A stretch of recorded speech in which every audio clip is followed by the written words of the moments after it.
My family blocked me from my brother's wedding group chat, then had the audacity to send me the $8,000 bill for his honeymoon. They said, "You make the most money. It's only fair." So I did what any selfish disappointment would do. I canceled the entire thing. And the fallout, it was delicious. Before we dive into the story, I have a quick favor to ask. Drop a comment below and let me know where you're watching from. I love seeing how far our stories reach. And if this is your first time here, don't forget to hit that subscribe button. We drop new videos every single day. Now, let's get back to the story. I'm Sandra, and at 29, I've somehow become the family's designated ATM. Not because I'm rolling in millions, I'm not. I work in tech, make decent money, and here's the revolutionary concept. I actually live within my means. I save, I invest. I don't blow my paycheck on designer handbags or lease cars I can't afford. My brother Nate, he's 26 and has never met a consequence he couldn't charm his way out of. Our parents have been his personal bailout fund since he could walk. Crashed his first car at 17 because he was texting while driving. Dad bought him a newer one. Dropped out of college the first time because the professors didn't understand his learning style. Mom blamed the education system. Dropped out the second time because he wanted to find himself. Well, apparently himself was at the bottom of a bottle most weekends. But Nate has this gift, this ability to make his disasters sound like everyone else's fault. And our parents, they eat it up every single time. He's their golden boy, their baby who just needs a little more support, a little more understanding, a little more money. Then there's Lauren, his fiancée.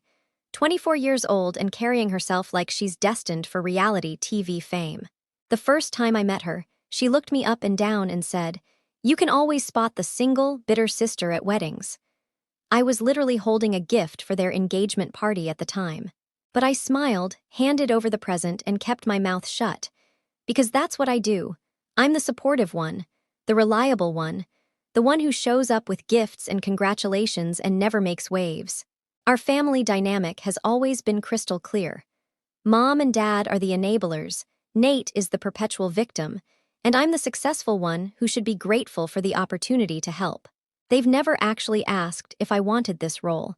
They just assigned it to me the moment my salary hit 6 figures. Every family gathering follows the same script. Nate would mention some financial crisis, usually involving his car, his apartment, or his credit cards.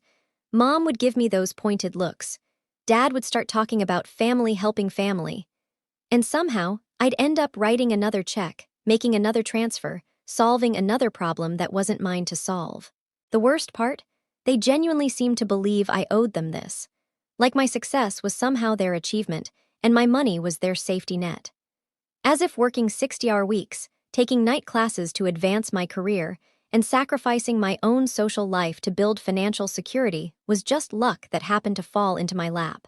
When Nate proposed to Lauren, I knew what was coming. The engagement party that I'd be expected to help fund. The bachelor party that would somehow become my responsibility. The wedding that would drain my savings account while they complained about my attitude if I showed even a hint of reluctance. But I told myself it was just wedding stress. That once they got married, things would calm down. That maybe, just maybe, this would be the event that finally taught Nate some responsibility. I was so incredibly wrong. The first red flag should have been the silence. Suddenly, I wasn't getting the constant stream of wedding updates that had been flooding my phone for months. No more panicked calls about dress fittings or venue changes. No more emergency meetings about centerpieces or menu tastings. At first, I thought it was a blessing. Finally, some peace. But then my cousin Pam slipped up during a family gathering in July. "Did you see the color scheme change in the group chat?" she asked, scrolling through her phone. "I think the dusty rose is way better than the blush pink, don't you?" I stared at her. "What group chat?" Pam's face went white. "Oh, aren't you?" That's when it hit me. They'd made a wedding planning group chat, for everyone except me. I spent the rest of that gathering watching my family with new eyes. The way they'd huddle around someone's phone, then quickly put it away when I approached. The inside jokes about wedding decisions I knew nothing about. The way conversations would suddenly shift when I joined a circle. They'd ghosted me. Their own daughter, their own sister, while still expecting me to show up with a smile and a generous gift. When I confronted Mom about it later that evening, she had the audacity to look annoyed with me. "You always have such strong opinions about everything," she said, not even bothering to deny it. "We didn't want drama during such a special time." Strong opinions. That's what they called it when I'd occasionally suggest that maybe, just maybe, they should consider a budget. Or when I'd point out that some of their wedding ideas were completely unrealistic for their actual financial situation. "Besides," Mom continued, "it's not like you need to be involved in every little detail. You're so busy with work anyway. But here's the thing about being excluded. It gives you perspective. It makes you realize how little your family actually values you as a person versus what you can provide for them." I started paying attention to how they talked about me when they thought I wasn't listening. "Sandra can handle it. Sandra won't mind. Sandra's got the money." Never "Sandra might have an opinion," or "Sandra might want to be involved," or "Sandra might have feelings about this." I was a resource to be managed, not a person to be included. The wedding was set for September 15th. By August, I'd noticed the invitations had gone out. I could tell because people started asking me about my outfit, about whether I was bringing a plus one, about how excited I must be for Nate's big day. But I never got an invitation. When I asked Mom about it, she waved her hand dismissively. "Oh, you don't need a formal invitation. Your family, you know all the details." Except I didn't know the details. I didn't know the timeline. I didn't know about the reception venue change, or the dietary restrictions form, or the gift registry update. I was flying blind to my own brother's wedding. That's when I realized something that chilled me to the bone. They weren't just excluding me from the planning. They were systematically erasing me from the entire experience, while still expecting me to show up and perform the role of the generous, supportive sister. But the real slap in the face came on August 23rd. I was at work, finishing up a project presentation, when my phone chimed with an email from my mother. Subject line: "Honeymoon contribution." I opened it, thinking maybe it was information about a group gift or a surprise for the couple. Instead, I found this: "Hey sweetie, Nate and Lauren's honeymoon trip is $81,446.22.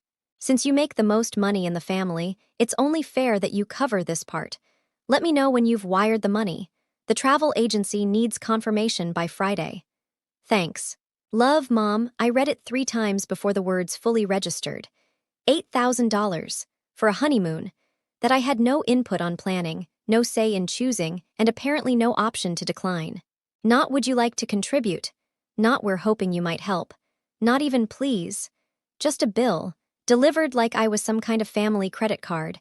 I immediately called the travel agency listed in the email signature. After being transferred twice, I got to speak with their booking specialist. "Oh yes, the Henderson honeymoon package," she said cheerfully. "Your mother explained that you'd be handling the payment. We have you listed as the guarantor." My blood ran cold. "I'm sorry, what do you mean, guarantor?" "Well, when your mother made the booking, she provided your contact information and explained that you'd be financially responsible for the trip. We have your name, phone number, and email address on file." They'd used my information, without asking, without telling me. They'd committed me to an $8,000 debt while actively excluding me from their wedding planning. I hung up and sat in my car for 20 minutes, just breathing, just trying to process the sheer audacity of what they'd done. That's when I made my decision. I didn't respond to Mom's email immediately. Instead, I did something I should have done years ago. I started setting boundaries. First, I called the travel agency back. "Hi, this is Sarah Henderson. I need to cancel the honeymoon reservation that was made under my name. This booking was made without my consent, and I will not be paying for it." The booking specialist was confused. "But ma'am, your mother explained that this was a family gift." "My mother does not have authorization to make financial commitments on my behalf or use my name as a guarantor without my permission. Please cancel the reservation immediately." There was a pause. "Well, since no payment has been processed yet, I can cancel the hold on the booking, but I'll need to speak with my supervisor about our policy regarding guarantor disputes." "That's fine. But understand that I never agreed to be financially responsible for this trip, and I will not be paying for it under any circumstances." Within 3 hours, I had a confirmation email. "Booking canceled. No charges processed." Then I crafted my response to Mom. "You're absolutely right. I do make the most money in the family. And that's precisely why I've learned not to let people walk all over me. I'm not your wallet. Don't ever treat me like one again. I hit send and then waited. The explosion was immediate and spectacular. My phone started buzzing within minutes. Call after call after call. I let the first few go to voicemail, but when I saw Nate's name flashing on my screen for the 5th time, I decided to answer. I wanted to hear what he had to say. "Hello, Nate." He was screaming so loud I had to hold the phone away from my ear. "You ruined our honeymoon. Do you have any idea what you've done? Lauren is hysterical. How could you be so selfish?" I let him rant for a full minute before I spoke. "Nate, I didn't ruin anything. Your entitlement ruined it. I just hit undo on something that was done without my permission. But we're family. Family helps family." "You're right," I said calmly. "Family does help family, but family also includes family in important decisions. Family doesn't exclude family from group chats and then send them bills. Family doesn't use someone's personal information to make financial commitments without asking. You're being ridiculous. It's just money. If it's just money, then you can pay for it yourself." The line went quiet. Then, "You know we don't have that kind of money. Then maybe you shouldn't have planned a honeymoon that costs that kind of money." He hung up on me. Mom called 10 minutes later. I almost didn't answer, but I was curious to hear her reaction. She was furious. "Sarah, I cannot believe you canceled their trip. Do you have any idea how much stress you've caused? Lauren's parents are asking questions. The wedding is in 3 weeks, and now they have no honeymoon. Mom, you used my personal information to book a trip without asking me. In some states, that's fraud. Don't be so dramatic. We're family. Family doesn't exclude family from wedding planning and then stick them with the bill.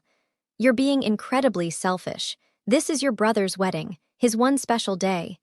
And what about my special days? What about my birthday last year when nobody called because you were all busy with Nate's latest crisis? What about when I got my promotion and the first thing you said was, 'Great, now you can help us more'?" She was quiet for a moment. "Then you're tearing this family apart. No, Mom, you did that when you started seeing my income as your inheritance." Dad called next. Then Lauren, then my aunt, then my cousin. I answered some of the calls, ignored others, but each conversation I did have followed the same pattern. How could I be so cruel, so selfish, so vindictive? After the 6th call in 2 hours, I finally did turn my phone to silent. I'd heard enough, but here's what none of them said: that they were sorry, that they understood why I was upset, that they'd made a mistake. Instead, they doubled down. It was my fault for being difficult. My fault for having trust issues. My fault for not understanding that family comes first. The final call came from Nate 3 days later. His voice was different, quieter, more desperate. "Sarah, please, I'm begging you. Can we work something out? Lauren's parents are threatening to pull their funding from the wedding. They're saying if we can't afford our honeymoon, maybe we're not ready for marriage." "Nate, I'm going to ask you something, and I want you to really think about your answer. In the last 6 months of wedding planning, how many times did you ask for my opinion on anything?" Silence. "How many times did you invite me to be part of a decision?" More silence. "How many times did you treat me like a sister instead of a bank account?" "Sarah, The answer is 0, Nate. 0. You excluded me from everything that mattered to you, and then you expected me to pay for everything that mattered to you. That's not how relationships work. But I love you, you're my sister. If you love me, then why haven't you treated me like it?" He couldn't answer that question, because the truth was he didn't love me. He loved what I could do for him, just like the rest of them. I didn't go to the wedding. I sent a card with a $50 gift card to Target, the kind of gift I would have given to any casual acquaintance. Because that's what I realized I was to them, a casual acquaintance who happened to have money. Instead, I did something I should have done years ago. I took that $8,000 and booked myself a trip to Italy. Not because I was being spiteful, but because I was finally putting myself first. I had 3 weeks of vacation time saved up, because when you're constantly solving everyone else's problems, you never take time for yourself. I put in for 2 weeks off, arranged to work remotely for the 3rd week, and booked a flight to Italy. I spent 2 weeks in Tuscany, staying in a beautiful villa, eating incredible food, and meeting interesting people who knew nothing about my family dynamics or my bank account. For the first time in years, I was just Sarah. Not the rich sister, not the family ATM, not the responsible one. Just me. While I was sipping wine in a hillside cafe in Montepulciano, my phone buzzed with texts from the wedding. Pictures of Nate and Lauren looking happy but stressed. Videos of toasts that felt forced. Updates about the reception that apparently ended early because some family drama affected the mood. I looked at those messages for about 30 seconds, then put my phone away and ordered another glass of wine. Lauren's parents did pull some of their funding. The wedding went forward, but with a much smaller reception and a lot of awkward explanations to relatives about why the celebration felt so tense. They ended up honeymooning at a local bed and breakfast instead of the Caribbean adventure they'd planned. Mom tried to guilt me for months afterward. "You ruined the happiest day of their lives," she'd say. "I hope you're satisfied." But here's what I realized. Their happiness was never my responsibility. My happiness was. Dad eventually reached out with a half-hearted apology. "Maybe we could have handled things differently," he said. Not "we were wrong" or "we're sorry." Just, "maybe we could have handled things differently." It wasn't enough.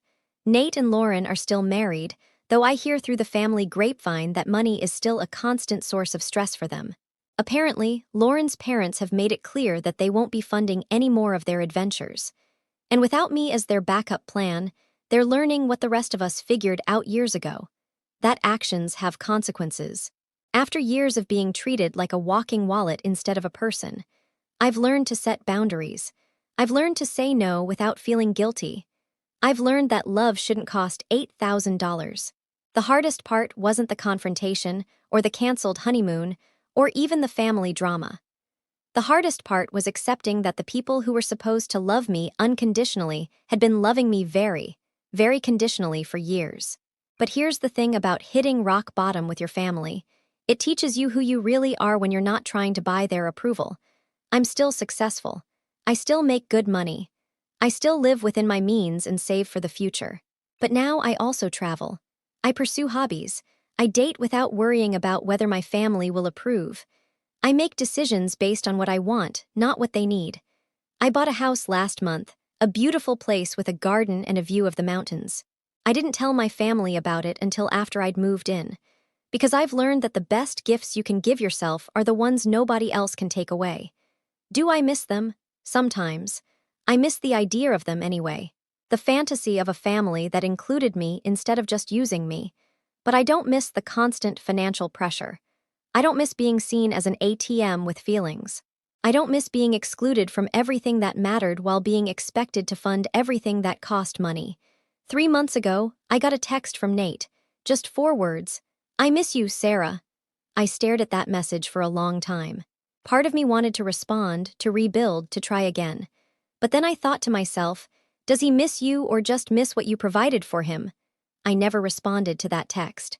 Because I realized that if he truly missed me as a person, not me as a financial resource, he would have reached out with an apology. He would have acknowledged how they'd treated me. He would have shown some understanding of why I'd had to protect myself. Instead, he just missed having his problems solved by someone else. I'm 30 now, and for the first time in my adult life, I'm living for myself. My money goes toward my dreams, my goals, my happiness. I'm not funding anyone else's adventures while being excluded from my own life. And you know what? I sleep better at night.